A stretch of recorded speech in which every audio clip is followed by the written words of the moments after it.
Huddle Up Podcast is sponsored by Arena Eats.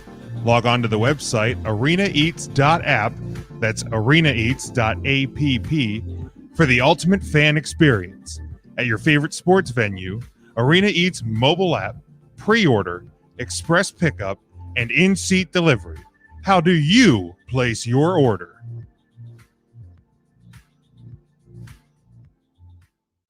Hey, everyone in, let's go. Huddle up on 3. 1, 2, 3, huddle up.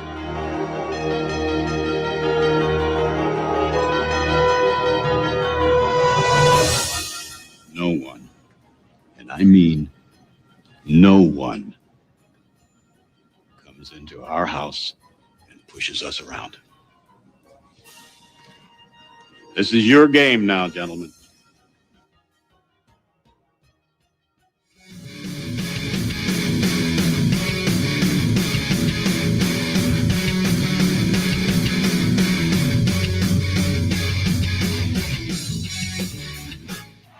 Russian 3, dropping 8. Uyangalele steps up, loads and throws. It's caught. It's pitched backwards, up in the air. It's on the ground, still in Clemson's hands. And now it is down. It is over.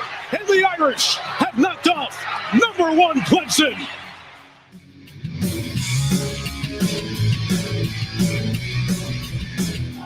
Fans on their feet.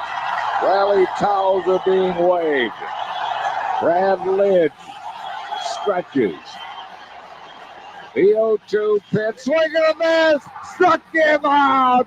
The Philadelphia Phillies are 2008 World Champions of Baseball.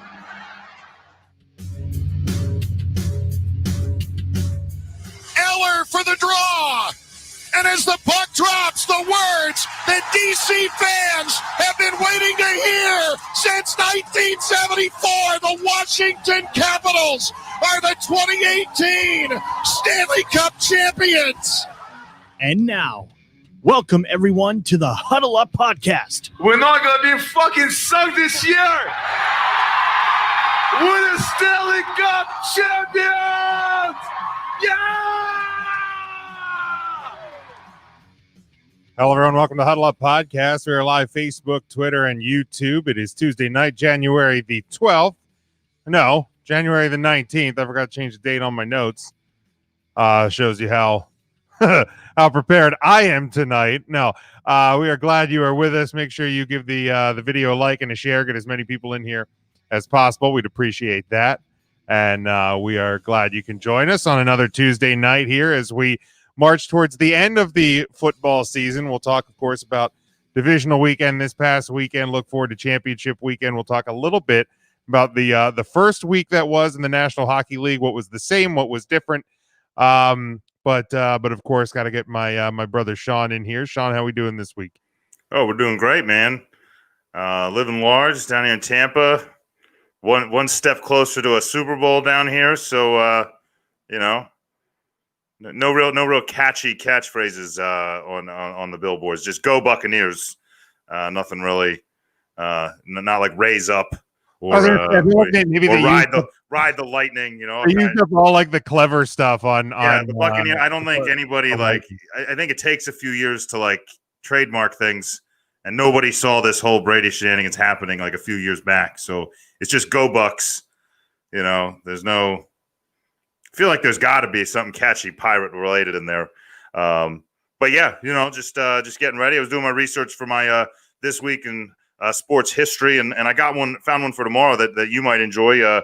Notre Dame fans. It was actually tomorrow, the 20th, back in 1950 was the NFL draft. Guess it happened a little sooner in the year back then. Notre Damer Leon Hart was the first player selected in the 1950 NFL draft by the Detroit Lions. So there you go. So there you go. It's just a little tidbit. Nothing we need to use. Just, look back and remember Hart family. Heisman Trophy winner Leon Hart. Just throwing that out there. Yeah, absolutely. So that's always a good. I always love like the oddball random stats, and we'll talk about some stats in a little bit after we talk about the divisional weekend and what that entailed, especially for one Tom Brady, everybody's favorite TB12, making a case once again for arguably the best ever. And I know that always is kind of one of these hot button things because people will say, well, if Brady would have been hit the way that Montana and Marino and Kelly would have been hit, but if in the same light, if Montana and Marino and those guys were playing against the caliber of athlete that is around today, would they have been as good? So, but Tom Brady definitely at least making a case. But we'll get to those stats. The first thing I want to touch on tonight, Sean, and it goes to the AFC divisional game, Browns and Chiefs, and it was of course the play where the Browns hit the pass. The guy's going down. I think it was Higgins. Was going down towards the end zone. I think you're right. He stretches out. Boom. Big hit. We'll talk about the helmet-to-helmet portion of that as well. But, of course, ball comes out, goes through the end zone. It is not only is it not a Browns touchdown, it is Chiefs ball because the rule, if you fumble through the end zone, it is a change of possession. And so many people are calling this the dumbest rule in sports, which maybe this is a summertime topic when there's only baseball to discuss that what exactly is the dumbest rule in sports. I don't know if this is the dumbest. Yeah, we'll have to give us some prep time. Let me dig deep and find that one out. Yeah, I don't know. I definitely don't know if this is the dumbest rule in sports, but like I doubt it. Let's dive into this rule because it got a lot of play, of course, this past weekend. The first thought in mind that comes to mind is when people start complaining about this rule, because you see it every time this rule gets enforced, is like, whether it's a dumb rule or not, it's still a rule. So if you know that, like, it is a player's responsibility to take that into account and protect the ball when they are down and around the goal line. Like, don't put yourself in that. Now it's easier said than done. You get all jacked up on adrenaline and Mountain Dew and all that, that you are trying to score, you're behind in the game as the Browns were at this point. You're trying to complete the upset. So it is a challenging situation. I'm not saying it's easy to not try to score, but your primary thing to do is protect the football. If you're on offense, don't turn the ball over. I don't care if you're a running back, wide receiver, tight end, quarterback, or if you're a lineman that ends up picking up a fumble. Your primary goal is to make sure the other team doesn't end up with the football. Yeah, and I mean it's a situation that used to come into play before. Obviously it was tweaked several times as far as what is a catch, what isn't a catch, what is a fumble, what is a fumble. Des Bryant, Green Bay Packers, yada yada yada. And I used to always say, I'm like, whether or not you agree with what a catch is, like, it's in the rule books, and your job is to catch balls within those rules. So I used to always tell people, I'm like, so as a wide receiver, like, it used to be, guys used to get flack. I know Donovan McNabb did for like, well, I didn't know that you could end in a tie. It's like, well, how do you not know that and play it professionally? And I used to say that about the catch, like, well, I didn't know that wasn't a catch, or I didn't know I couldn't put the ball on the ground to stand up, or there's all these little things, and I used to say, like, just secure the ball, go to don't leave it up to question, because it obviously is like this gray area where you don't know. And I feel like this is kind of the same thing. Like you said, it's pretty simple that if it's in the rule books and because the thing that nobody really talks about, the only time this comes into play is when it's going for the pylon. And unfortunately, the way the game goes is that's where a lot of people try to score, is near the pylon. You're going for the sidelines, or but I mean, let's be serious. If he fumbles that, if he's in the middle of the field between the hash marks and it goes the exact same way, gets hit at the same point, and the ball goes forward, there's no Browns there to recover it anyway. And on this particular play, and I talked to you a little about it before the show, The bigger issue I have for Higgins and for this particular moment, it's always bad when it happens in a playoff game because this happens. I mean, people talk about it during the regular season, but it's like bing, bang, boom. Let's get ready for next week. Like this is one where there is no next week, and it just worked out that way. And if Pat Mahomes is in the game, does that score really matter? I don't know, but it did. And to me, it's like it wasn't a short play. I feel like it would be I'm not going to go the other way on the discussion, but I feel it's a more interesting discussion if, say, it was 4th and goal on the 2 and you're hit at the 1. Like you have to stretch. Like you have to put the ball out because you're going to give the ball back immediately if you don't get it over the plane anyway. So, like, yes, take the risk, stretch it out, do whatever you have to do to push it towards the goal line. If it slips out, so be it. Maybe somebody else grabs it. But, like, on this particular play, it was a long pass play, first down and then some. Right, you're going to have first and goal with the you're going to have first and goal. Like, and if he hugs it and keeps it to his body and prevents it from going anywhere, you're maybe at the 3. Right. Worse, like, you're looking at a first and goal. You're driving the ball. Pat Mahomes is like the momentum surging your direct. Like, why risk it on that play? And I know it's your job to score, and you get paid to score. This is the playoffs, though. It's no longer about personal statistics, and it's no longer. It's we need to win, and I need to give. And yeah, if you go to first and goal on the 3 and you run 4 plays and you don't get in, then people start questioning, like, well, should he have tried to score?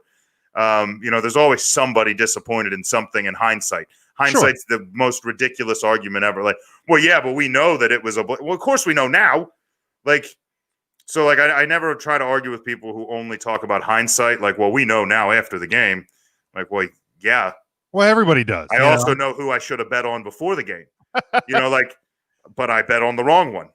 So it's like, I don't know. I have a lot of issues with it. As far as the rule itself, I personally, I could care less if it gets changed, but I don't see a major problem, only because, like I said, most fumbles into the end zone, especially once you're in that short yardage scenario, you're fumbling into a part of the field where it's all defensive players. So, like, there's a good chance you're going to turn it over anyway, just because it got out of bounds, near the sidelines once it went in, them's the breaks. I hate to say it. There's just not a lot of rules. Once you get past that goal line, it's the reason why it's a touchdown the second it hits it. That's just uncharted territory. It's no longer in offensive territory. You're done with your job. So to me, if the ball goes in there without you being in control of it, it's every man for himself. And if it goes out of bounds, that's the defense is defending that end zone, capture the flag style. And if they're able to get the ball out of your hands before you get in, why shouldn't they get the ball? Yeah, and that's the thing. It's like, there's a lot of rules that change in and around the end zone as well. I mean, if it's because I've seen people say the Bermuda Triangle in there. Like people say that, if you fumbled out of the end zone, the team who had possession should retain possession, but make it like first and goal back at the 25 or at the 35, or so you're penalized by moving the ball back, and you only have 4 downs because if you're out at the 50 and you fumble and it goes out of bounds, you retain possession at wherever if it goes forward. Well, and holding in the end zone, and all, like if you have it at the other end of the field, and you're running a play from your own end zone, you hold. All of a sudden, it's a safety. Right. So any other time it happens in play, it's just if you hold at the 1, it's a half-yard penalty. Right. So why not make it a half-yard penalty and like half the distance? All right. Yeah, exactly. It's because it's your, and like I think so many people look at football and they think that your end zone is the one you're going for. Like you're going for your end zone. You're trying to score the your end zone's the one behind you. Right. You're defending. Because even if you're on offense, if you throw an interception, it's now your job to keep them out. Right. Of your end zone. That to the Ravens. It's a defensive zone. Yeah. Right. So it's like, if you think about every other sport, hockey, soccer, basketball, everything is based on defending what's behind you. It's not, obviously you have to score what's in front. And it's why the holding is a thing, because you're in your own end zone. It's your job to get out, to get that ball into the field of play, and to do it within the rules. I would argue, though, that having that come up in this discussion, holding in the end zone, if we're talking in the offseason about the dumbest rule in sports, I'm leaning now. That's towards probably dumber than this That's one. probably a dumber rule. Yeah. Like, why should an offensive lineman protecting his quarter, whatever, in the end, like. And I get the argument for it is that if he doesn't make that hold, it's probably a sack, which would result in a safety anyway. But especially now, with as mobile as quarterbacks are, tell me how many times quarterbacks escape pressure. Right. Well, and holding is such, like, as much as it is a by the book, like, this is what holding looks like. The trouble is that there's holding on almost every play, and it's holding on every play. Yeah, it's whether or not just like there's probably pass interference on every play, and it's this judgment call of like, well, was it enough? And so you have these situations where, if that happens in a playoff game, where it's like that looked like holding enough, 2 points to the other team, and they get the ball, like that's a safety can be a huge swing. And a lot of times, beyond one player trying to like get in and get the quarterback, that holding in the end zone is only responsible for one person. So whereas this is, I don't know. I think it's by the book for me. It's literally, you're trying to score. Defense, you didn't get in. There has never been a point even when this rule was enacted, if you're following along in the live video, if you want to throw up your thoughts on this rule and what you think it should be, should they change it? Should they not change it? Is it good as it is? But like at no point since they enacted the rule did I think this is stupid. I never thought that it was a dumb rule. To me, like, just don't fumble. I guess it just kind of made sense that, if you fumble through the end zone, it should change possession. Yeah, and I saw some suggestions when you had posted it on the Huddle Up Facebook page, and some folks were commenting on it, and there was a lot of folks talking about it, so people were watching the game. But I saw one that had jumped out of like all the other options was like, well, it should be fumbled in there, it should be put on the 20, and they should be allowed to go again. Like, and I'm like, well, okay, well, what down is it?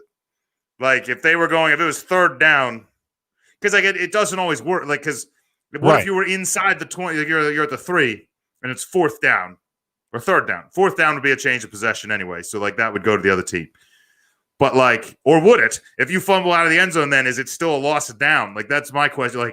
Like, can I just throw it towards the end zone and be like, I think the ball back? Bill says ball goes back to 20, but does not change possession. It stays with the offense, but they go back and start their red zone possession over. Either that or it's so started over implies that it would be first down.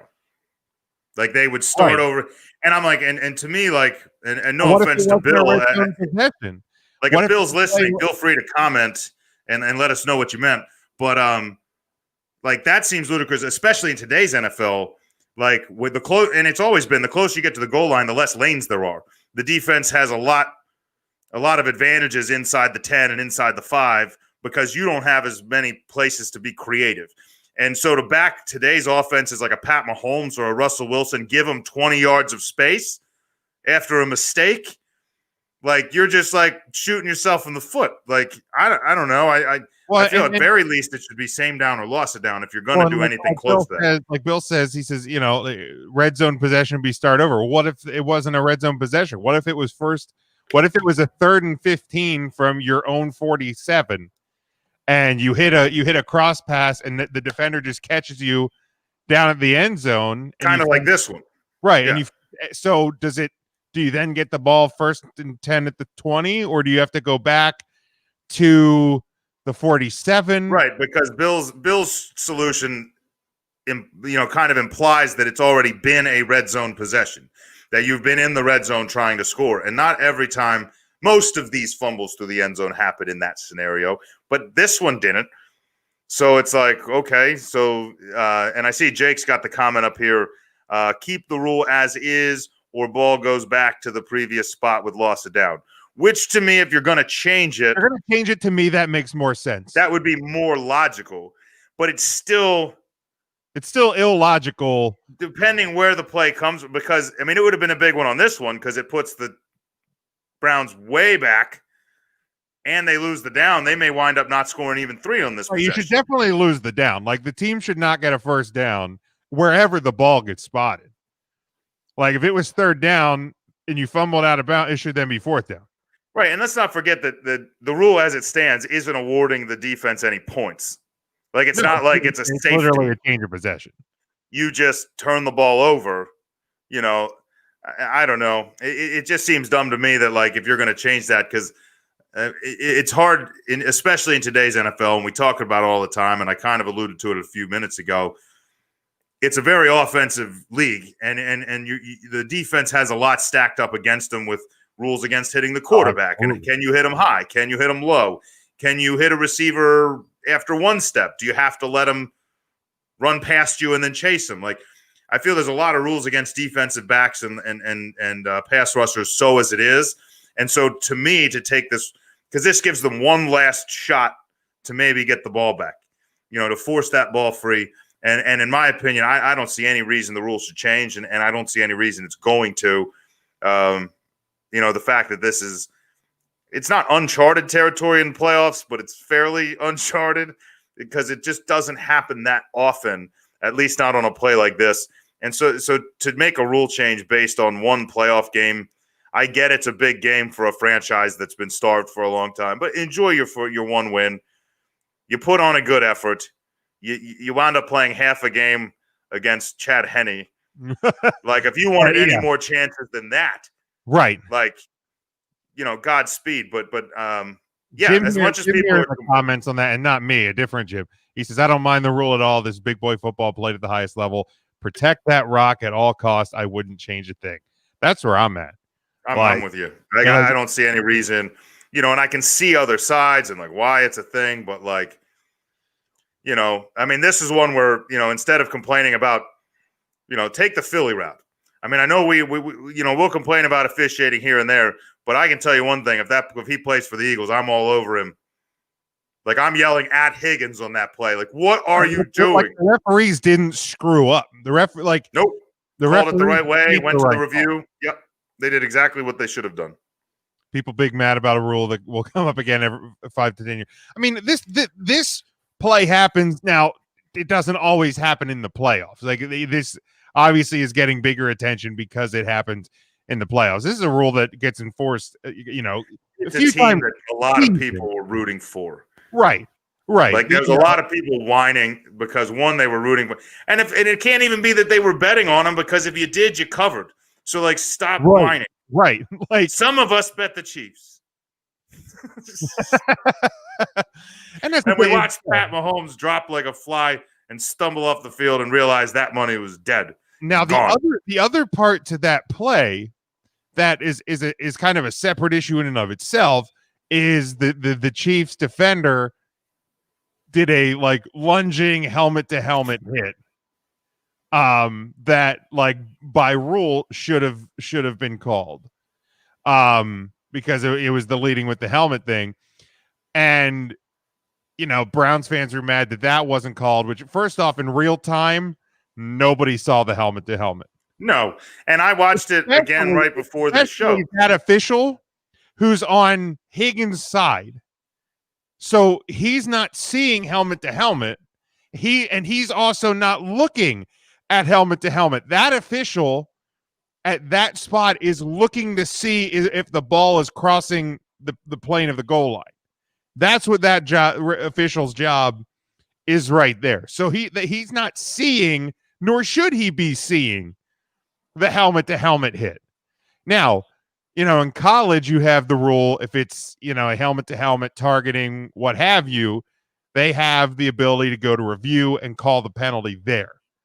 So people are saying that this should now, the NFL should go the way of college, where you can review that play from the booth, or like that sort of a thing should be able to fall underneath the coach's challenge. Yeah. Like, and I'm going back to the replay to take a look at the helmet one more time. But I'm sitting through a Taco Bell ad because YouTube sucks. Oh, here we go. Though. So I'm gonna like take another look at it, and I know when I watched it in real time, even again before this, I don't see it because it looks like he's hitting him on the side of his body.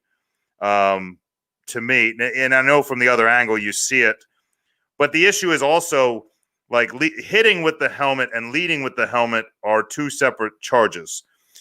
Like, because if your shoulder's coming first and your helmet makes contact while you're like trying to go for the body, now he lowers his head. Probably should have been called.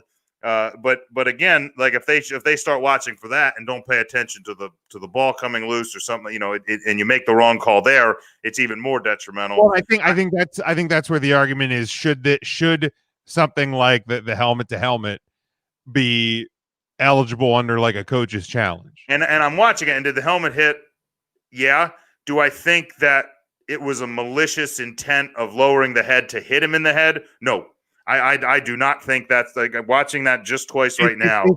It's hard to rule intent though, because the direction he's falling, they're almost falling in the same-ish direction, and it looks like he's going for like a shoulder to the body. The defender's is trying to break up the play or knock the guy out of bounds. Most of his body is headed towards like the shoulders and upper rib cage, and his helmet just like the way they both fell. They make sport. You can't really rule intent. Right. I mean, in college football, we call it targeting. And it implies a rule called targeting implies intent. That rule needs to be changed anyway. Right. Something needs to go there, but that's another talk for another day. Yeah. But I think in this case, could it have been called? Yes. Personally, I don't have an issue if the NFL makes this or I mean, I guess if you want to expand it to all penalties, within your two challenges, like don't give coaches any more challenges. But if you truly want to try, I know they did it with pass interference last year, and but they could review it from the booth. But if you want to make penalties part of the two challenges, where if you lose a challenge, you lose a timeout, by all means, because the Browns could theoretically throw the challenge flag. They could rule the helmet to helmet, and go right. But then it's like, you open it up to like, because they're already dealing with it, like what's reviewable and what's not. And certain things are and certain things aren't. Certain things are judgment. Certain things are by the book. And it becomes this gray area of like, and it happened like you mentioned with the pass interference, like very few got overturned because it's a very judgment call. I mean, I'm a guy that, helmet to helmet, I disagree with the call anyway. I don't like the helmet to helmet penalties. I think if you want to define it as, crown of the helmet, like if you want to make it more specific, I just think there's a lot of scenarios. And Jake points out one of the big reasons is it's one of these ones to protect offensive players. And he points out that it's under the guise of protecting both players. And does it save concussions on both sides? Sure. But these plays are still happening. It's just now our team's getting, dinged 15 yards for what used to be a really great play. We have Mark Thomas on the show, or our buddy Marcus. Watching he's on the Penguin side of your puck tonight. Yeah, so, I don't want to talk. We don't have to talk about that just yet. I don't want to talk about it right now. Yeah, I have it on. I'll talk about. Well, maybe we'll talk about the Steelers next game in a couple of minutes. Maybe we'll talk about that. But yeah, helmet to helmet. As much as I dislike some quarterback rules, I dislike a lot of the rules protecting quarterbacks. I get why they're in place. I even more hate rules protecting wide receivers. There's all these defenseless rules, and like they have to make a football move, and they have to do. The problem with the defenseless receiver rule is like what receiver? Like when is Julio Jones defenseless? Well, and like when that's the thing, when a wide receiver is up in the air and he gets hit and falls ass over tea kettle, that's not a defenseless receiver. But a guy who catches the ball and is turning, has a foot on the ground, and gets hit, that's defenseless. To me, the guy in the air is more defenseless than the guy on the ground. But nobody wants to change that rule because it's always been unspoken that if you're a quarterback and you hang your receiver up in the air to dry, that it's fair game. And that receiver can be angry at you on his way back to the huddle. Or you can hang your head in shame as he gets carted off the field. Like whatever the situation is, like don't hang your receiver out there when when Brian Dawkins is behind him or Eric Allen's behind him. Right. Or Steve Atwater's behind him. Like those kind of plays used to end careers or at least seasons. Like Ron Lott is going to F you up. It's going to break your ribs if you go up and catch that ball. And in an important play, you go up and catch it anyway because you can eat the downs. And you better hope your hands hold on when your ribs are breaking. So like there's all these things that used to happen that made football exciting and made it great. And I understand that it's also one of the reasons why a lot of these players don't remember half the games that they played. So No, I mean, I think. Do I see a reason to like help cut down on the concussions? Yes. And do I think that there could be penalties for some of these hits? Yes.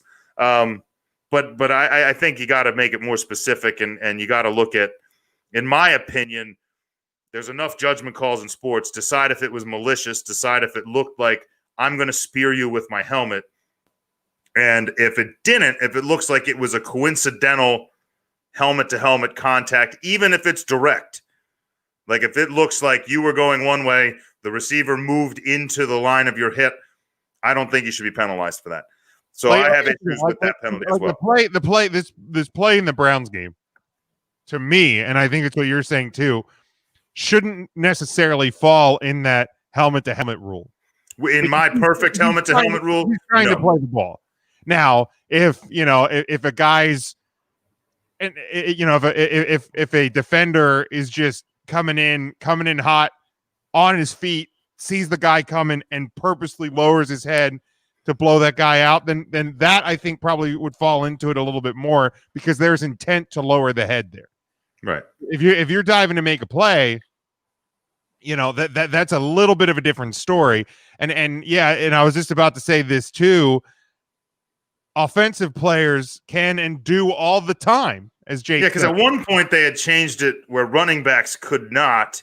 Because I remember it was a big deal with Adrian Peterson. That was just one of his Marion go-to maneuver. Cowboys did that all the time. It was one of his go-to. Like when you're going through the line, you lower that and you get yourself some space without having to take your hands off the football. Lowering the you look because you're driving with your shoulder, but your head comes down. Right. So I think they adapted that rule again because they realized it was near impossible for running backs and offensive players to not do it. Right. But yeah, if you're going to protect both players, then protect them in both scenarios. And if it's to me, if it's an intent, call it something alluding to using your helmet as a weapon or whatever you want to call it, a spearing with the helmet, something like that, where offensive players can't do it either.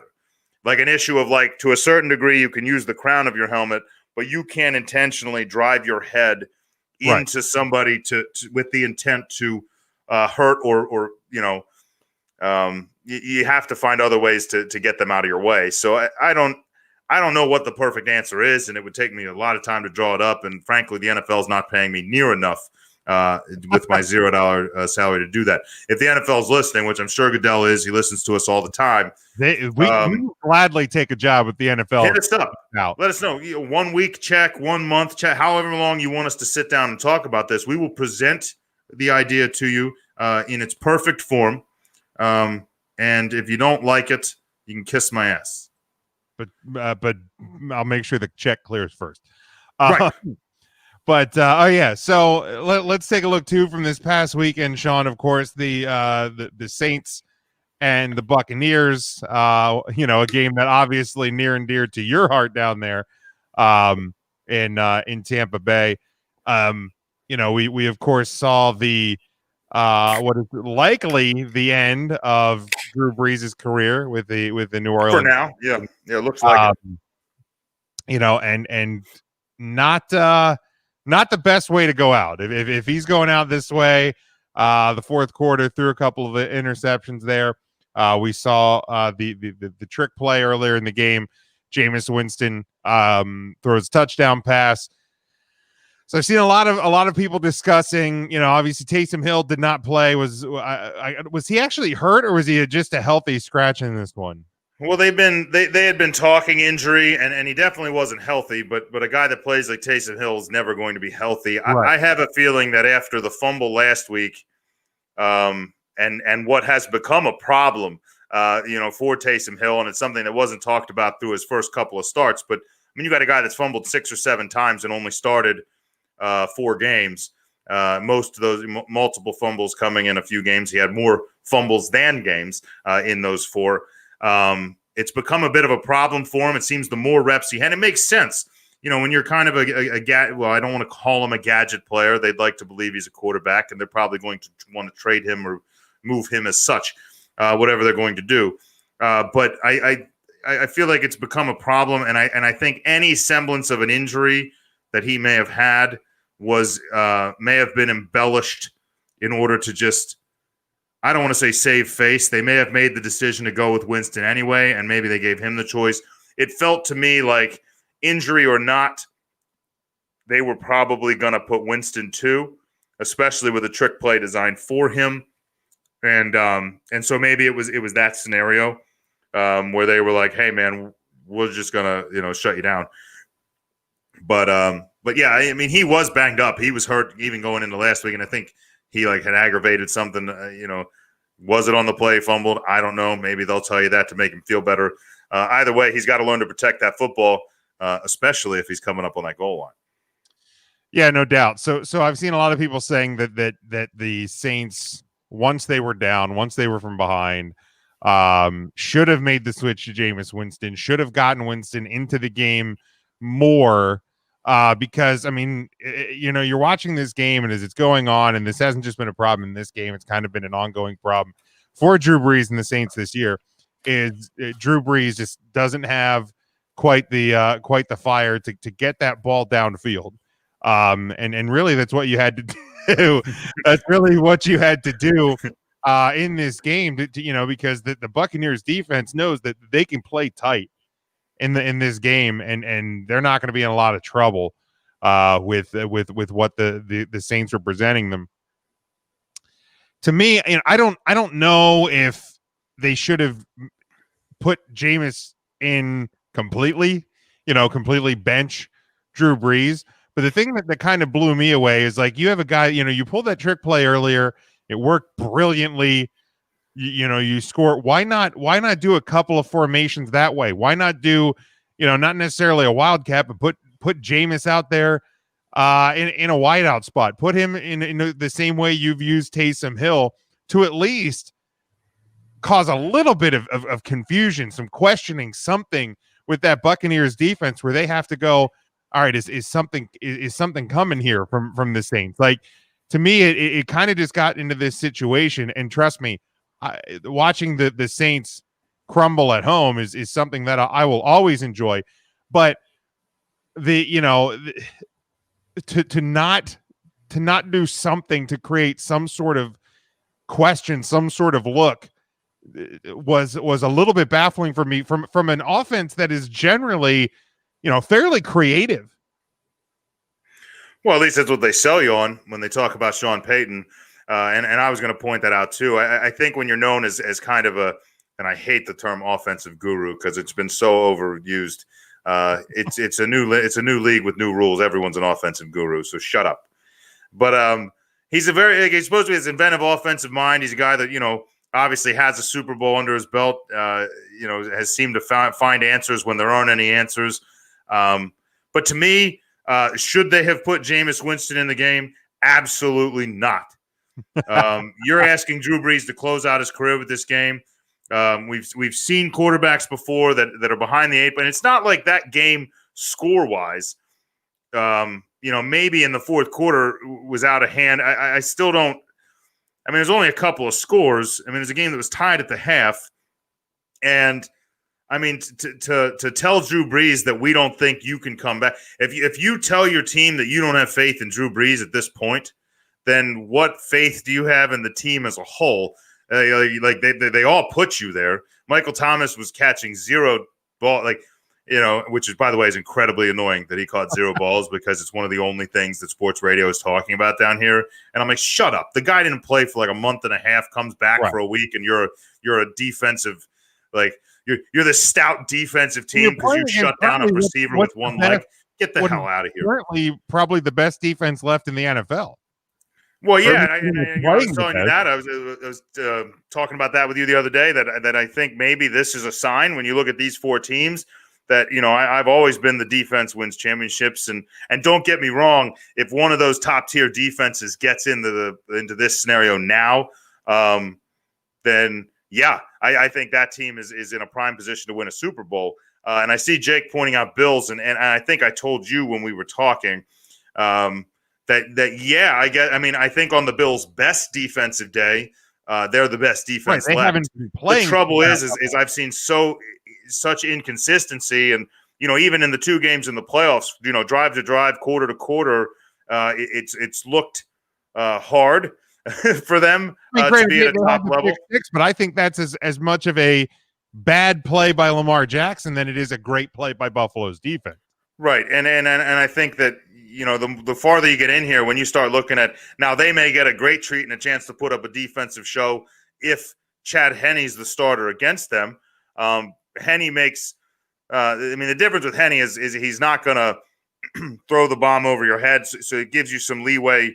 As far as pass rushes and things, you don't have to necessarily have as many safeties over the top, but at the same time, Chad Henne makes, I would say, less mistakes probably than Patrick Mahomes.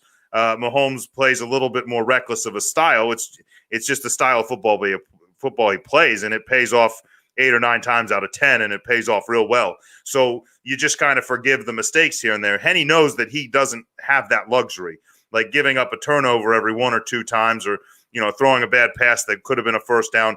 That could be the difference in a game with his current skill set at his age. So he's going to do a lot better. He's going to be more of an Alex Smith style game manager. So you're in a prime spot. But all the teams that are left have made some really great defensive stands and defensive games as we've gone. So are these bottom tier defenses? By no means. But I don't even consider the Bills. I mean, by default, the Bills or the Buccaneers have to be in like the top 10-ish. But I think on everyone's best day, sure, the Bills are probably the best one. But like back to the Saints, like if I'm them, I don't know that I make the switch completely, but I would have gotten Jameis into the game more than he was. Maybe somehow, try to get creative and shake things up, like you said. I mean, you got to try to, rejuvenate something. I probably would have been more prone to get like Kamara into some wildcat formations, things like that. Let Drew Brees be a decoy every now and again. Find somebody else that can throw the ball. Because Drew Brees, like every so often, you got to pull him off the field to put Taysom Hill in there, like you said. I'm not saying you got to put Jameis in there, but run a couple wildcat plays. Kamara's pretty good. Because here's the thing about it is he could probably gain 9 yards without throwing a pass. If you pull Drew Brees in this game, and you come back and you win, then what do you do for the NFC title game? You go back to Drew Brees, right? Like, but it's not even a question. No, how are you going to ask Jameis? Then you get to the NFC Championship game, and what if Brees comes out, has 4 or 5 rough drives, maybe then you talk about it then. But there is absolutely no way I'm going to let another team know that Jameis Winston is starting or throwing a pass. No, but it creates and the biggest thing you don't want to do is create doubts or questions in that locker room, because you said it, like, what am I telling my team if I'm saying I don't have faith in Drew Brees at this point? Well, if you say you don't have faith in Drew Brees, and then you win that game, that to me the questions inside the locker room are more detrimental than anything the Packers are going to know or want to know about what you're going to do. Well, having Jameis Winston throw some surprise passes, or maybe even in this scenario finish a game, coming in and succeeding off the bench is very different than. Because whoever, like going into Green Bay, even just with a few plays under Jameis Winston, is aware now that, like, okay, well, we need to be aware of Jameis Winston. Like, we need to be aware he may throw some passes or possibly play some drives, and we're going to take advantage of that. It's very different when you have. I don't think the Buccaneers planned at all to play against Jameis Winston, and maybe giving him a pass was kind of a chance to get a touchdown against his former team and shut some people up. I don't know. But it didn't seem like they had any desire to put Jameis Winston on the field. Obviously, the Buccaneers didn't have any desire to put Winston on the field. Otherwise, he'd still be a Buccaneer, and this team probably wouldn't be playing this week.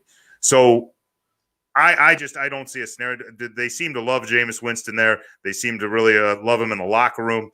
Sean Payton's come out and said there's a good chance he's the quarterback going forward if Brees does retire. And I think if you're down to him and Taysom Hill, I think that's the right choice. I think Taysom Hill's, I think his deal might be up too. Like, there's a chance both. He had signed an extension. They're paying him a good bit of money. They gave him like a 13 or 14 million couple year extension, and I'm not sure that that's over this year, but it's coming up. So, but you got a chance to see what he can do, and I don't think he's an every down, every week quarterback. No, he's absolutely not an every down quarterback. So if you're the Saints, do you roll Jameis or do you look elsewhere this offseason? I mean, I think you're always looking, and I think there's enough teams shopping that if you can get a deal, you may even be able to throw. I mean, the issue is I don't think he's under contract. I thought it was just a 1-year deal, so they would have to re-sign him. But I don't know where else he would plan on signing because there's very few other teams that are going to give him the time of day as a starting quarterback, unless it's like a bottom of the barrel scenario and you're able to trade him, to somebody that, maybe they have a backup you like more than him and they're okay with him as a backup. Some kind of scenario like that. Maybe it's an angry Deshaun Watson in Houston and they got to get him out of there. That kind of scenario where it's a cancer and maybe they could work out a deal where Jameis winds up there and kind of supplies a similar skill set to an offense that's already garbage. There's not a lot of expectations there. If I'm the Saints, the hard thing for Jameis Winston with the Saints is it's a city much like the city of Philadelphia in the sense that there's a level of expectation. It's an organization that's been there, it's been there recently, and it doesn't plan on leaving anytime soon. So that's the issue in Philadelphia right now is you're falling out of that relevance category, and the Saints don't want to be there either. So it's going to be somewhat of a short leash, at least a number of years. Yeah, I mean, if I'm the Saints, I'd probably bring him back and at least give him the look. Yeah, why not? Jake Unless says something go get Wentz. can Have a realistic expectation for his quarterback. They can go get Wentz. That's fine. I mean, I think the premise of Peterson going and being in the middle of a coach search seems to lend itself to the fact that it is probably Wentz going forward. What that means for Jalen Hurts or the new head coach or whatever quarterback controversies lie down the road, I don't know what that means. But it sounds like Carson Wentz is sticking around. But I've been the guy I think every head coach and every organization and every president out there is always fielding offers for everybody. If you don't think Bill Belichick was at least listening to offers for Tom Brady, I mean, he said no to every single one of them, but you listened to him. You're like, I got this Super Bowl winning quarterback. Some teams I'll give you my next 9 first-round picks. And you're like, wait a minute, you're what? Yeah, you can have fine. He's yours. There's just scenarios where in a dream situation, there's very few scenarios where Seattle trades Russell Wilson, but we're in an era where teams can't afford players for very long. So it comes down to if the value's there. Did you say 9 first-round picks? 11! Oh, 11. Got it. 11 first-round picks. Well, if they offer 9, you ask for 11. Well, naturally. I mean, you don't sell out on the first offer. Naturally. Anyway, wrong one. We can talk about my realistic QB expectations another time. I feel like my expectations for Carson Wentz are very realistic, and he met 0 of them this year. But yeah, I just think as far as the Saints go, why not stick with Jameis Winston? I don't. He now knows your system. He's practiced with your players. At some point, I don't know. At some point, that Saints team has to fully collapse because the world needs to go back into balance. Well, partly. I also think that Michael Thomas is probably on his way out soon.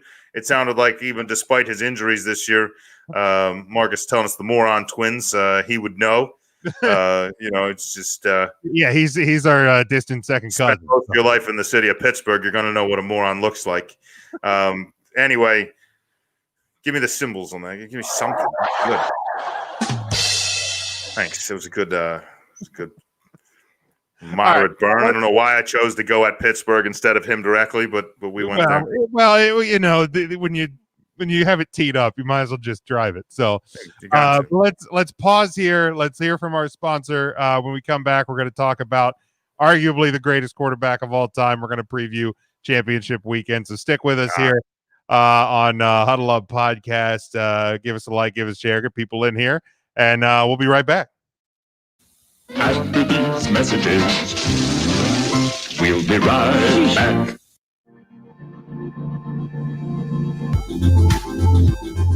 Huddle Up Podcast is sponsored by Arena Eats. Log on to the website arenaeats.app.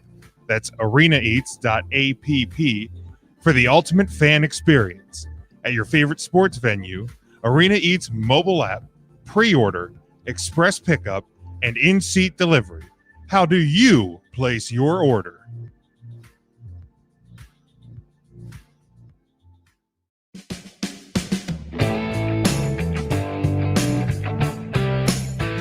You're listening to NGSC Sports Radio. Hear us live on ngscsports.com, where you can get awesome analysis on all things sports. Or check out our podcasts on iHeartRadio, Spreaker, Apple Podcasts, TuneIn, and much more. For our latest videos, subscribe to NGSC Sports YouTube channel. Follow us on Twitter at NGSC Sports, and like us on Facebook. NGSC Sports. We never stop.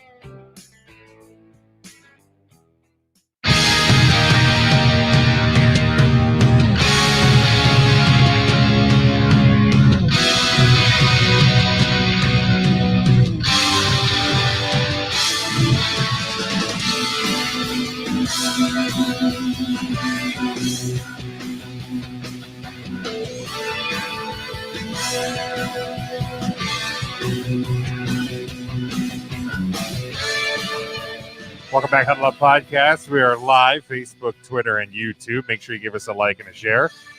Make sure you also subscribe to our show on all of the podcast platforms, on our YouTube page, and much more. And make sure you tell people about the show if you're enjoying what we're doing. We'd appreciate that. Grow the show each and every week, and we thank you for everything that you do for us. We are glad to be with you. The Caps and Penguins still tied at 4 apiece here on a Tuesday night.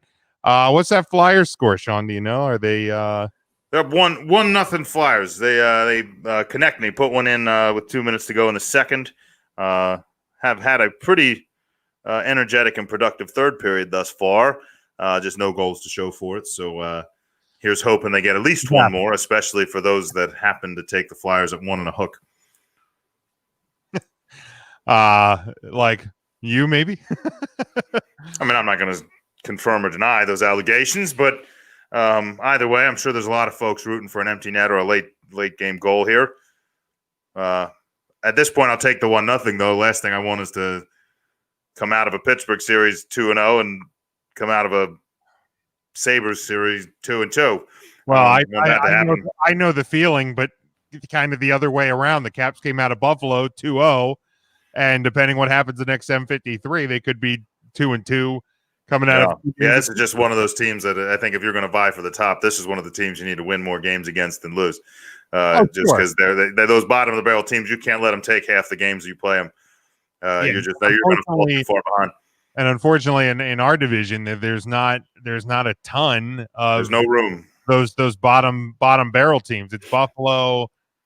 I can't even think you put I don't think you can even put the Devils and Rangers in that category anymore. I think. I guess the Devils are as close as it gets, but they're dangerous. They've been improving over the last couple of years. So, not a whole lot of room to breathe in the East Division this year. So. Sean, obviously the Buccaneers moving to the NFC title game in Tom Brady's first season in Tampa Bay, and pretty impressive feat in and of itself. Of course, I've seen the memes that I really have terrible friends. I have to say that because I get texts like this from people I haven't heard from in months. When you see the Tom Brady. NFC championship appearances in the last 24 years, 1, the Cowboys 0. Tom Brady's years in the NFC in the last 24 years, 1, and the Cowboys 24. So they have been there all 24. They have been there all 24 years. That is it's not factually incorrect. It's funny. It's the title games thing. Like I'd like to see a stat because Tom Brady now has two playoff wins. This would be his third in the NFC.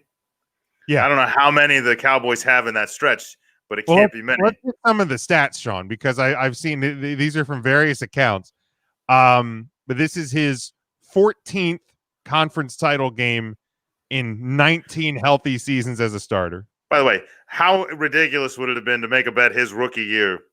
Like some ludicrous bet that his number 12 was a lower number than the number of championship games he would play it.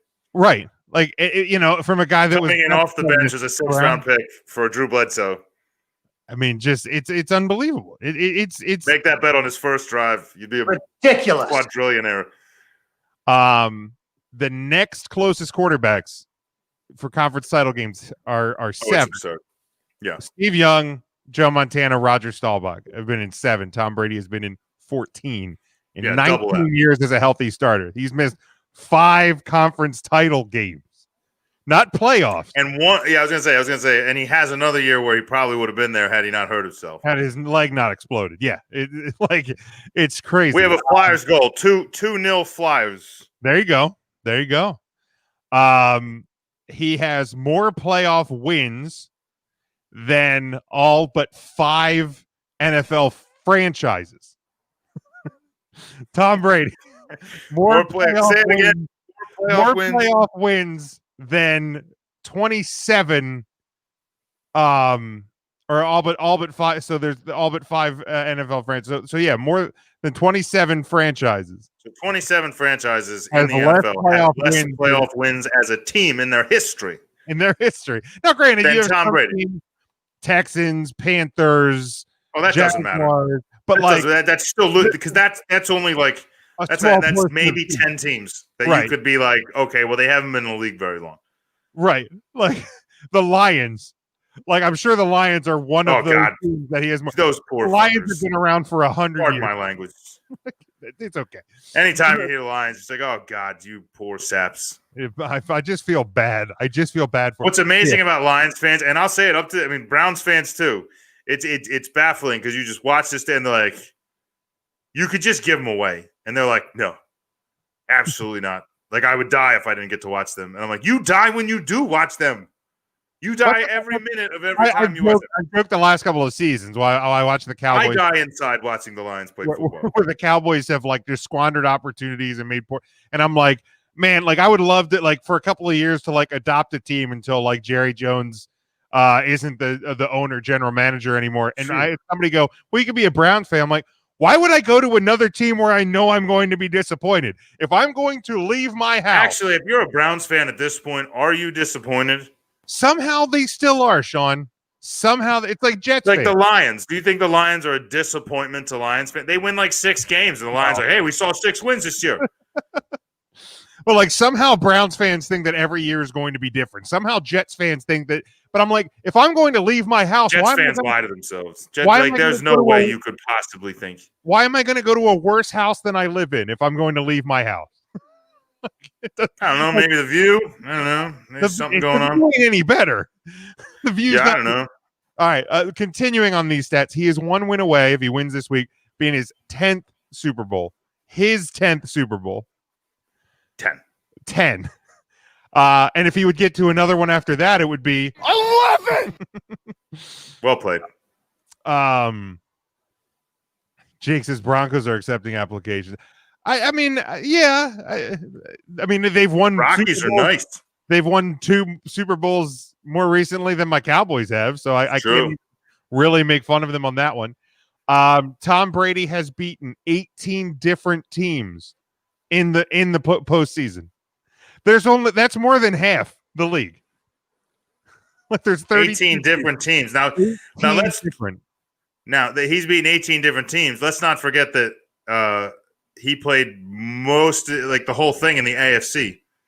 Right. He's played all but 1 year in the AFC. So in the AFC, there are only 32. There's 18 teams there. Yeah, he would have 15 opponents.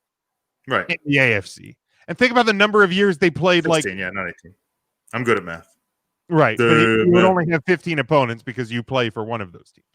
So you got 15 possible opponents.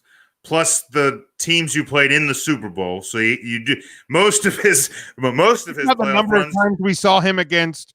He's one of the few people that more times than not is playing a playoff game against the other conference. Yeah, and then they go here: 32 career playoff wins. The next closest quarterback has half of that at 16. Who's the next closest? I didn't get. I'm gonna assume Montana. I would guess. I could be wrong there. I mean, maybe it's a Bradshaw, but I don't think they played as many games. It's got to be somebody That's pre-wild card. I mean, yeah, it's got to be somebody that's been to and probably won numerous Super Bowls. So, like, I can only think Montana, Aikman. Young, Aikman. Let's see. Let me see if I can find it quick here. But with Aikman, if you don't remember the Super Bowl, did it actually happen? If you don't remember it, dude, I pulled up that Dan Patrick clip. Like, that's absurd, right? When he was talking about the NFC title game, he didn't even remember. Yeah, Troy Aikman got concussed. Basically, the story is, and Dan Patrick had it on his show. Troy Aikman was talking about the Pat Mahomes injury, and Troy Aikman was talking about an NFC title game that he played in, got concussed during the game. Still to this day, has no recollection of playing in that game. Doesn't remember a piece of it. He could watch it and would be surprised at the outcome, other than the fact he's seen the score and played in the Super Bowl. A week later, by the way, there was no bye week. So, different era of the NFL for show. Here we go. Playoff wins as a quarterback. Tom Brady, 32. There it is. Joe Montana, 16. Terry Bradshaw, John Elway, Peyton Manning, 14. Ben Roethlisberger. I keep forgetting Peyton has that many. Because he would always get to he would get to title game and title game and title game. And then got his one and then put together a couple of shows for Jake's Broncos. He lost a Super Bowl, won a Super Bowl, but he got to a lot of AFC title games to lose to Brady. To lose to Tom, yeah. And same thing when he was in Denver, and then he lost a Super Bowl, won a Super Bowl there. Roethlisberger and Favre have 13. Aikman, Staubach, Rodgers 11. 11. Flacco 10. Joe Flacco at 10. Jesus, that's kind of hard to believe. And then then you start dipping down. Your buddy Kurt Warner with 9. Stupid Kurt Warner. But yeah, so Montana is the second at 16. Then game-winning playoff drives, 13. Playoff losses, 11. 11! He has more. 11! He has more game-winning playoff drives with 13 than he does with playoff losses. 11! And then the final stat that I saw, playoff wins versus NFC opponents. Drew Brees, who has spent most of his career in the NFC, at least his successful portion of it, 8. Tom Brady now with 8. With 8 what? 8 playoff wins versus NFC opponents. Well, that makes sense because you Super Bowls, and now he's beating Washington and New Orleans. So now he would, and that's just baffling. It's baffling to believe. I mean, the 14 number is ludicrous enough. Like the number of AFC title game. Like I still remember, because the percentage on that, it's 14 out of 19. Even at 14 out of 20 is 70%. Right. Even if you take the year he was dead, 14 out of 20, 70%, or 70%. I used to love that stat that you look at some of your best shooters in the NBA that are averaging 68% from the field. Right. Means that if every time they take a jump shot, it's statistically more likely that Tom Brady will play in the Super Bowl this year than you're going to make that shot. Statistically. Jake here says, shout out to the Hershey Bears for creating Vitek Vanacek. Yeah, he's been, and I know he's given up 4 tonight, but the Caps have not really helped him out tonight. He was spectacular in his NHL debut against Buffalo the other night.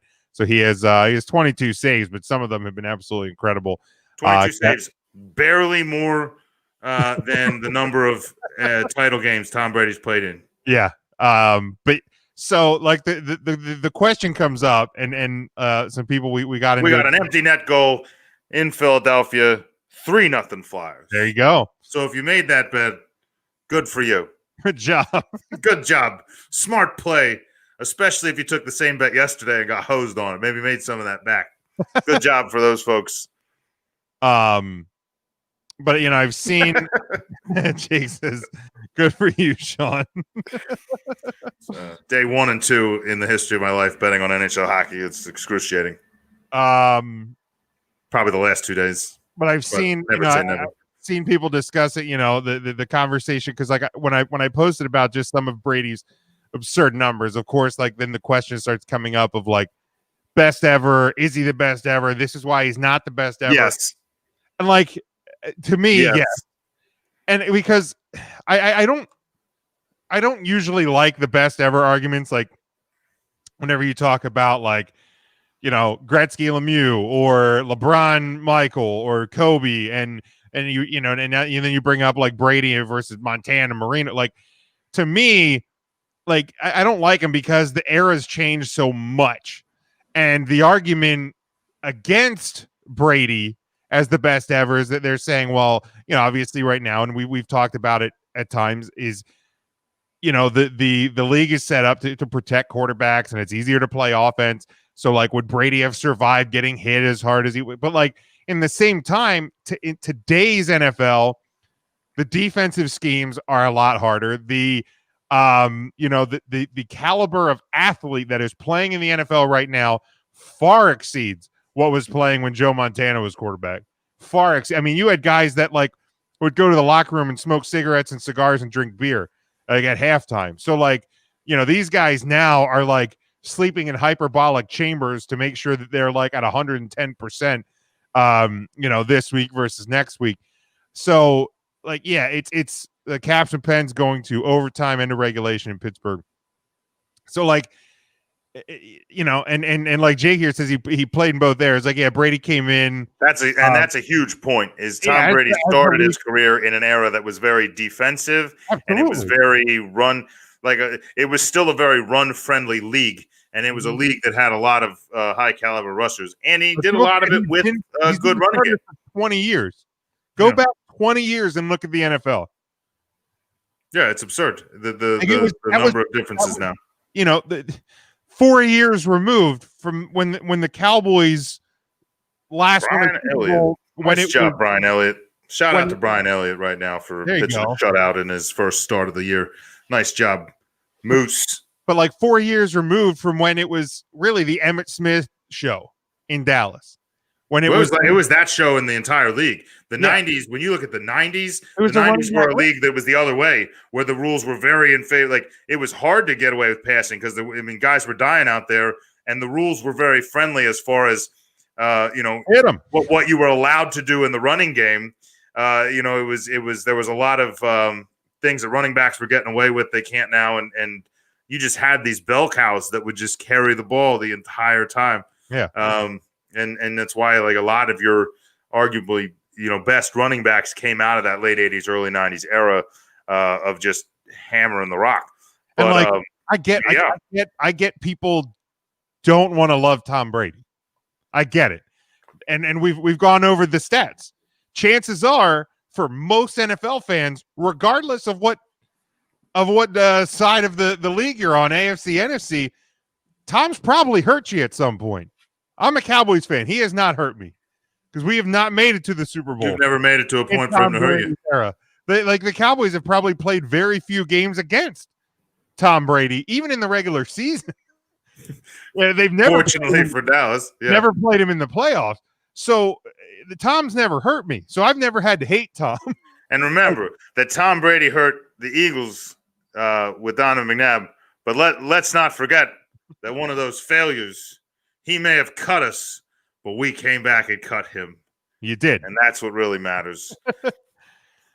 So it's love him or hate him, it's hard to argue with anything we've said on this show. And to me, when he won his sixth Super Bowl, not even digging into some of these numbers that I didn't even know were out there, like Tom Brady, when he hit number 6, because and not that I think that he has as many Super Bowls as the best franchise. Right.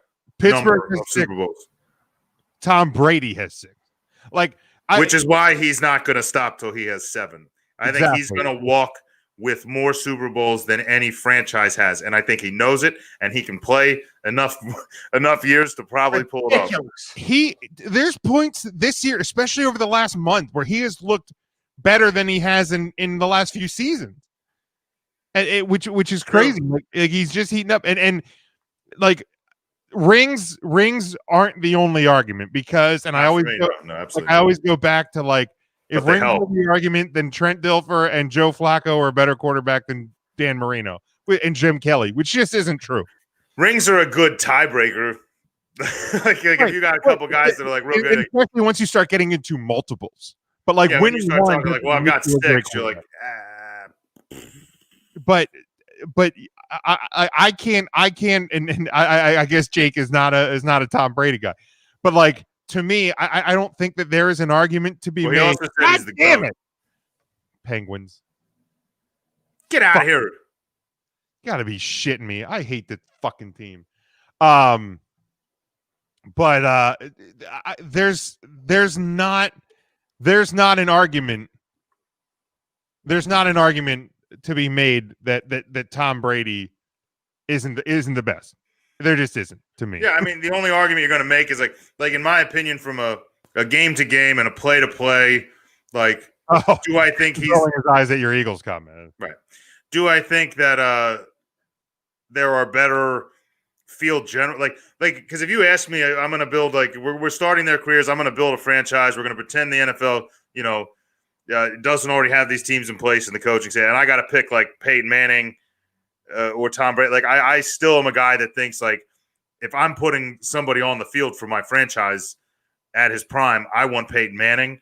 Like I just do. I think I've never seen anybody with as much control and mastery of what defense. He put in so much work, and I'm not saying Tom doesn't, but Peyton, you could tell Tom knew what defenses, or Peyton knew what defenses were going to do before that defensive player knew it. And he would call audibles and make signals until you gave it away. If he didn't know what you were going to, he would make you tell him, and he would make you pay for it. I think Peyton Manning would make a phenomenal coach. I don't think he ever will, because I think he's entertaining. He can make way more money and have longevity doing broadcasting. But right now, the guy's made a fortune already. What's he need to do any of that for? But Peyton Manning just understands the game, and I see that Marcus agreed with me there. Also agrees with me, Jake, on the field general, period. But when you're talking all of that combined, because the bottom line is field general or not, knowing the game or not, he didn't do it. Did he have as good of teams around him? Did he have as good of coaches? That's a whole separate discussion, but he didn't do it. So, right. Push came to shove. He was there. He was in the playoffs. Guess who was there and did better? Tom. So, do I think Tom is, even in the top 5 field generals of all time? I don't even know if he makes my top 5. It'd be close. But there's a lot of guys that didn't have the rings, and it's hard when you're talking about best QB ever to not include these numbers that we're talking about on this show. Tom, Tom equals GOAT, and I don't think it's close. I would put Tom in a category of like a Wayne Gretzky, where it's like, you can tell me all these other guys that you think played better at points, or like, all these other things. And, obviously Mario had the cancer that came into play and cut his career short. Maybe it would have been a lot closer. But when you look at statistics and things, there's certain statistics that tip the scales for Gretzky, and there's certain ones that aren't even close in tipping them for Tom. Yeah. All right. Nick Foles is like a close 2. Oh, stop it. Distant 2. Fine. All right. Let's go to championship weekend. Of course, AFC Championship, NFC Championship this upcoming weekend. Sean, we both went 2-2 this past week, so I guess that would mean you're guaranteed to beat me. Oh, it was Crosby too. Yeah, I don't want to talk about it. I don't want to talk about it, man. So we both went 2-2. I'm 36-37 on the year. You were 40-33 on the year. So even at best, I could get to 39, and you would hit 40. So you have already beaten me in the NFL. Like I said, hard to argue with statistics. But let's start with the NFC Championship game. Those Tampa Bay Buccaneers at the Green Bay Packers, 4-point home favorite. 50 is your over-under. This one, it's Sunday at 3:05 Eastern time on Fox. I want to check the weather because I know like they were talking about that this past weekend. How Tom played his whole career in New England. Well, right. Like that was the thought I had too, because they're like, well, it's going to be a lot colder in Green Bay next weekend than it was, because I guess you don't say. It's going to be Well, colder not in bad. Green Bay in January than it is in Tampa. That's a very bold prediction. Chance of snow, cloudy, high near 29. That's not that cold for Green Bay in January. Doesn't matter. These guys can play in the cold. Would they Still, like? yeah, Tom wears that. He wears People act like because it's Green Bay, those players like playing in the cold. Nobody likes playing in the cold. You get a little more used to it, I guess. But like Aaron Rodgers would much rather play this game in front of a home crowd in like if he could just move the whole crowd to like the beach, he'd be fine. He'd be like, yeah. I mean, so like Brady's going to put on his scuba suit or whatever, and he's going to be fine. He's done this his entire career. Yeah, don't sell me on the weather. The weather doesn't sound bad enough to make it worth changing my choice. But for me, I think yes, the Packers have definitely been the most consistent and best team in the NFC. But I've talked about Tampa over the last month of the regular season and now into the playoffs. Their defense is playing extremely well. So to me, I'm gonna go Tampa to cover. I think they're gonna win this game. I think Brady's gonna get to the Super Bowl. And I figured, why the hell not? The world's on fire anyway. Why not let the sports burn it down too? See people lose their mind over Brady getting back to another Super Bowl. But I'm actually gonna go under here. I think if Tampa is going to do this, they're obviously going to have to control the Packers offense. I don't think you can win a shootout against the Packers offense the way it's been clicking. So to do what you've been doing over the past few weeks and in the postseason, and that is limit your opponent. So I have the Bucs to cover and to win this game, but I'm going under. No. Nope. It's real hard. Like No. Hell no. I had my pick like ready lined up, and then I just sat here for 20 minutes milking Tom's teats and whatever else. So it's real hard to go from that into picking against him. But it's not that hard. The Packers have on my list been a top 2 team in the NFL the entire time. They've done nothing to show me that they don't belong there. Aaron Rodgers is playing at an elite level, a level that's even beyond what he's been doing for the past few years. Devontae Adams, by the way, brag all week about shutting down Michael Thomas, and then talk to me about what you do to Devontae Adams, because they're very similar players. One is healthy, the other is not, and we'll see what Devontae does to you. Made Jalen Ramsey look kind of silly on several plays to get through the Rams, who, by the way, played a pretty good game. I think the Rams did as much as they could have. And a few balls bounced their way. I think they're right in that to take the game. I thought they at least put themselves in a position to have a chance to win. They just needed help. Like you need like a bounce of a ball when you're stacked up against a team like that. I don't think the Buccaneers are in quite the same scenario. They obviously have a good team on both sides of the ball, but I don't see anyone. Even teams that are starting to shut down the Packers, like they just become inventive and find ways to break you, and it just works. And that defense has played well enough, and I think is playing about as good as they have all year. It's not at the level of some of these other defenses that are still around, but the Packers defense is good enough to force some mistakes, and I don't even think they need to. I think even if it's just a back and forth Rocky IV style slugfest, the Packs still cover and the Packs still win. And I'll take the over. All right, then let's see here. Jake has the Pack and the Bills in the Super Bowl. He says he's going to lock that down. You better lock it up. You better lock it up. No, you lock it up. You lock it up. Lock it up. Technically, he said lock it down. Wow, Not sure what that means. I don't have a lock it down. There's a storm coming. You got to lock it down. Let's go to the AFC Championship. Of course, the Buffalo Bills at the Kansas City Chiefs. Question if Patrick Mahomes is going to makes this pick real hard doing this on a Tuesday. I think this line is going to move, obviously, if he does get cleared to play. This is 2.5 home favorite with Pennsylvania's own Chad Henne. Boom. Yeah, in this house, we love Chad Henne. 53.5 is your over under Sunday at 6:40 on CBS. I said it in the game after the Colts game. And it was funny because most of the year I kind of doubted the Bills. And then I finally bought in. And then for 2 games in the postseason, I mean, they've done enough to win. Don't get me wrong. They've done enough to win, which in some cases is all you have to do. But finally I buy in on them. And then for the last 2 weeks, they started to look like the team that I questioned a little bit early on, in the season over your first like 6-8 weeks. Now, obviously, they will be in a much better position in this game if Patrick Mahomes cannot go. But I to help you, as of an article posted 6 hours ago, out of it looks like this one is sources from Adam Schefter originally, is that Pat Mahomes cleared some big steps, remains in the protocol, but is going to return to practice as early as Wednesday. So, like, not saying that means he's going to play, but he will apparently be practicing as of Wednesday. So, doesn't really change anything. Still in the protocol. Takes a lot to get cleared.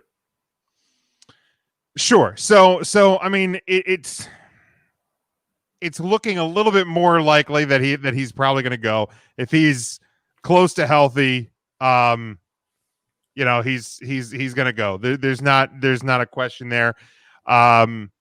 So, but even still, I'm going on under the assumption as we sit here tonight, because again, if you're not listening to this live, we are live on Tuesday, so a lot's going to change between now and Sunday evening.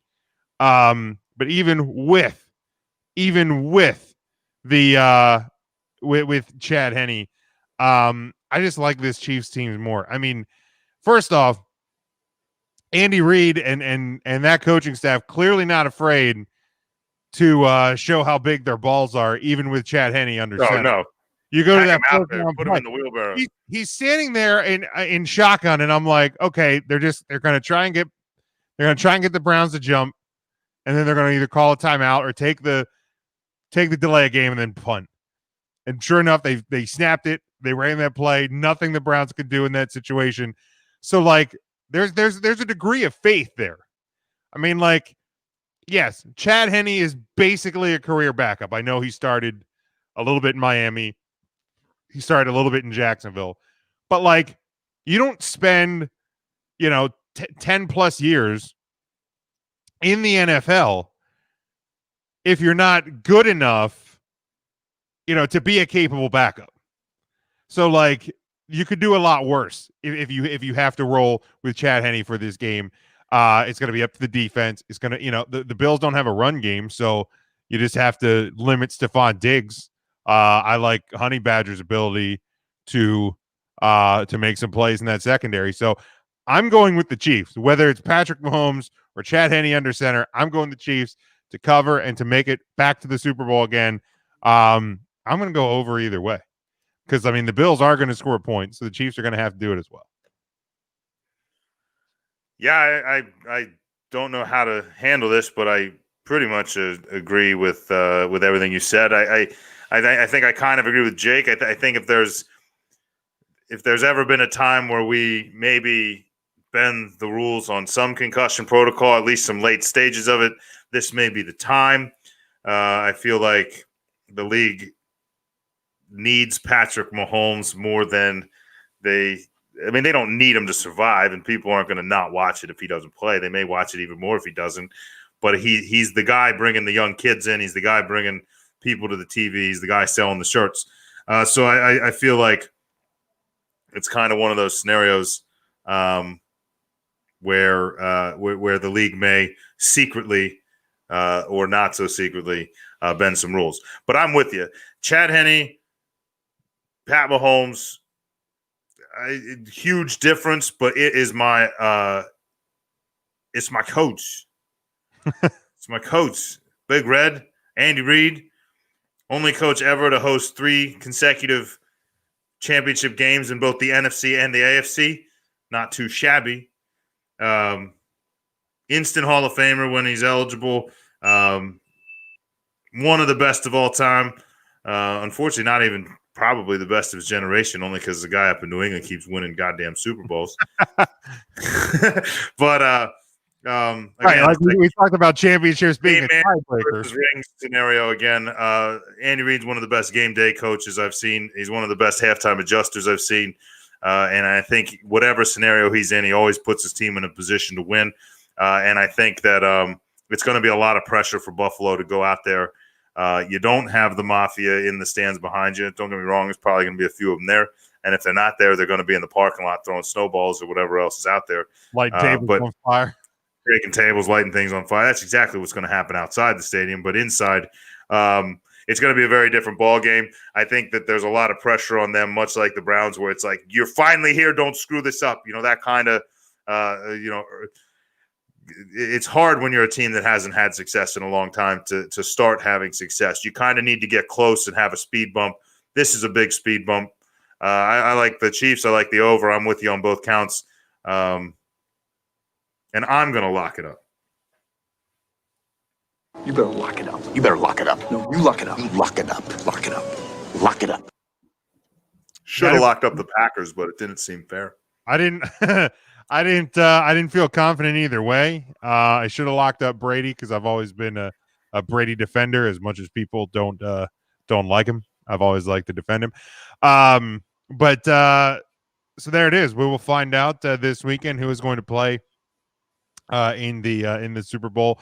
Finally here, Sean, before we close this thing out, end of the first week in the NHL season. We're kind of getting a feel for how this thing is shaping out with the 2-game series between each team. So like the Caps had 2 in Buffalo, 2 in Pittsburgh. Now they return home. The Flyers have had 2 back-to-back homestands. We did have our first COVID cancellation for teams that have played. Now Dallas started the year late because of as we talked about last week, some COVID positives beforehand. The Predators and the Hurricanes had to cancel today. 4 players reportedly test positive for the Carolina Hurricanes. So the NHL, they did a tremendous job in the bubble. A week in, and you only have 2 teams really that had to cancel games or postpone games because of positives so far. A decent start. And it's something the NHL is going to have to, because look at the NBA right now. The NBA, you have to start questioning, are they going to have to bubble the season? Are they going to have to pause the season? And things like that. I don't know what the NBA's, road policy is, but I know the NHL, players can't leave their hotels or anything. Like I know, like the Avalanche, they were talking today, like they have like Monopoly games and stuff, so guys can play in the hotels because they can't leave. The only place you can leave is go to the arena to practice, and then you go back. Like there's no nothing. Like they have it pretty locked down. Jake here says have to bubble. I think the NBA is going to have to do that because they seem like they've kind of lost control of the thing. So for the NHL, a week in, a few teams have had fans. I think Arizona has had fans. The Florida Panthers have had a limited number of fans, but that is nothing new. I figure that's just a normal crowd down there in Sunrise, Florida. I saw the Blues the other night. They had 300 frontline workers were there. Most teams, though, still going completely fanless to start the season, which I think is the smarter play. But same as the playoff bubble, it has felt like the National Hockey League. I think the pace of play has been decent. I think teams are starting to find their legs now a week in after not having any preseason. So for teams with new coaching systems, and I think that like the Caps, they blew a 3-1 lead tonight, ended up losing in overtime. I chalk that up to they have a completely new system, new guys. You didn't have a chance to work things out in the preseason, so I'm not freaking out yet. But it's felt like NHL hockey, and I think the league's done a really good job. NBC and broadcast have done a really good job to make it look and feel like the National Hockey League that we know. Oh yeah, watching the NHL's product has been spot on. As much as it pains hardcore fans to not be able to go to games. I mean, hockey's one of the sports that you're going to miss more than others. I feel like it's the downside. Obviously, is for the players. Having the crowd there is always a big motivator, and to kind of we talked about it going into the bubble last year, what it can do for home advantage and lack of home advantage and those other things, and kind of level the playing field a little bit, so to speak. But NHL looks good. Looks like a good product. Very few cases. I think it's going to be interesting to see here. With one game suspended due to some risk. We're going to get to see what their reaction looks like and how it's handled and how quickly it gets back on track. As long as that goes according to plan, then I think you're in good shape. I think you're kind of aware, like, hey, this is how quick it happens, guys. Like, no turning back. But yeah, NBA is on the other foot, man. It makes the NBA for the people trying to pick a winner or pick a champion or all these other things. You can pick all the people you want, but if that virus strikes at the wrong time, it's going to get real interesting. And obviously, you get to a point where it's playoff time or it's whatever. Obviously, they've proven that they can put it into a bubble, and players are aware of what those bubble rules require. No strip club wings and such. But they haven't really shown an ability to control. That's the thing. I think I saw from the NBA this past week, like they have stricter guidelines about like who can and can't like visit like the team hotel, and I'm like, what? Why? Who's visiting the team hotel? Right, like why was that not in place from the jump? Yeah, it just doesn't seem like we're 10 months. Like they have the rules in place. It doesn't seem like the repercussions are strict enough, and I don't. We're 10 months into the pandemic. Like, how do you not know? Don't have anybody outside your bubble. Like when you go into that team hotel, that's your bubble, quote unquote. Don't have anybody outside that bubble inside the hotel. Like, why is build this your hard? bubble? Like, why is that hard to understand? Like, and I don't know what it's like to have a near infinite supply of money, and I don't know what it's like to be allowed to go anywhere you want. And maybe it's just that hard.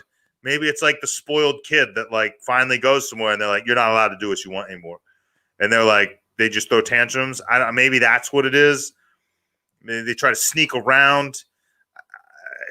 I don't know. I've never been that person, but all I know is if I'm the owner, because the owners make way more off of this than the players do. And if I'm the owner looking at it like, man, if they shut down the season, I'm out this much money. Or man, if we don't start winning games and make the playoffs, I'm out this much money. I'm gonna like, if you don't follow the rules, you're fired, or you owe me money. Like you know what I mean? Like you have to be the boss. Because you're the boss. So asking teams to build their own bubble and to make their own rules is not out of line. It's not wrong. It's what should be done. And these teams, if they want to protect their shot at making the play, because you got to get to the bubble for the bubble to work. So, if teams get a lot of these cases and start forfeiting games, and like, you may see some good teams that don't quite get there because they can't get their act together. Yeah, Jake here says being away from the family, NBA players have rings for their movement. The family does not. Yeah, and like that's the thing too, is like when you're in these situations, because like I'm a wrestling fan. If you're a wrestling fan, check out 3 Count Thursday on Thursday nights on our Facebook page, our podcast. But like the WWE's been in similar situations. Like their champion right now they're right down the road. Yeah, but he's been out with COVID. But like in the same time, like I've seen like Instagram videos of like wrestlers out at like at like bars and restaurants having like these big like birthday parties, and like like Hulk Hogan and Ric Flair are like, and Ric Flair's like been involved like in the storyline like with his daughter, and like he's out at a bar with like Hulk Hogan watching football on a Sunday, and I'm going, the WWE, like they do testing, obviously, like they test their, but like they can do all the measures they want when it comes to bringing people into their bubble at their arena. But it's also the responsibility of the people and their families when you're away from, Monday Night Raw or Friday Night SmackDown. It's the responsibility of these players and their families. Like, and to make better choices because like, yeah, it's, I mean, don't get me wrong. It's got to be great to have a ton of money and to be able to do whatever you want. But the bottom line is like, if you don't play these games, you're not going to make money this year. So like, yeah, and I don't think anybody's really painted the picture for some of these sports that you're seeing in the NFL where the longer it goes without fans, the less the money's coming in. right, and you're going to see the salary caps are going to shrink and shrink, and teams aren't going to be able to pay these players, and they're going to have to cut them, or trade them, or restructure. Yeah, like these guys are like, think like, why have this contract? It's like, well, I got news for you, Captain. If they lower that salary cap and we can't afford you, we're just going to have to let you go. Yeah. Like you're going to have to restructure for less money. And all of those other teams are in the same boat. Also can't afford you at your current price. So don't buy the fourth home. Don't, don't Evander Kane yourself. What a shame that is. Evander Kane bankrupt. Great center signed a $50 million contract a few years ago. No money. Nothing. Like $0. And well, like bankrupt means that like you can't afford what you have. So like you spend more, you've spent more and owe more than you currently have. Yeah. Like a $50 million salary, and he's bankrupt. Yeah. Yikes. Well, it's $50 million over 7 years, so you got to break that down a little bit. I mean, $7 million a year. A couple million a year, yeah. That's still a lot of money. I mean, I guess it is. I mean, it's not our money, but yeah, few people get to live with what we make. Sure, absolutely. But I've enjoyed the NHL product. We'll obviously keep tabs on it and the NBA here moving forward. So, Sean, before we close out, let people know where they can follow you, and we're going to get on out of here. Well, you can always follow me at Sean Shine State. That's SHAWN Shine State down here in the great city of St. Petersburg. Closing out with some sports history for the week. This day in sports history, back in 1903, a new bicycle race was formed. The Tour de France in 1903 was announced today, and there it goes. And in 1952, big moment for the PGA today. In 1952, today, the PGA approved allowing black participants for the first time. So obviously, that led to one of the greats of all time being able to play, integration into the PGA. So really great day for the PGA in history. That's all I have to add. Enjoy your football this weekend. Enjoy the hockey. Hopefully you can keep enjoying basketball. Just keep it safe, keep it honest, and we'll see you next week. Absolutely. You can follow me at Big Jim Sports. Make sure you're following the show at Huddle Up Podcast, Facebook and Twitter at Huddle Up Podcast. Instagram is at Huddle Up Pod. Subscribe to us on all podcast platforms and on YouTube as well. Tomorrow, big day in this country's history. No matter what side you are on, remember that not only tomorrow, but every other day we have to live with each other. So be good to each other. And always remember that. Until next week, guys, enjoy the football, enjoy the sports, stay safe, stay smart, and go for the win.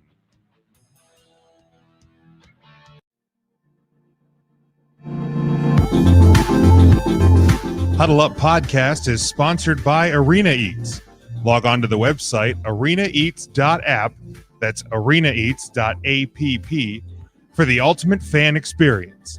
At your favorite sports venue, Arena Eats mobile app, pre-order, express pickup, and in-seat delivery. How do you place your order?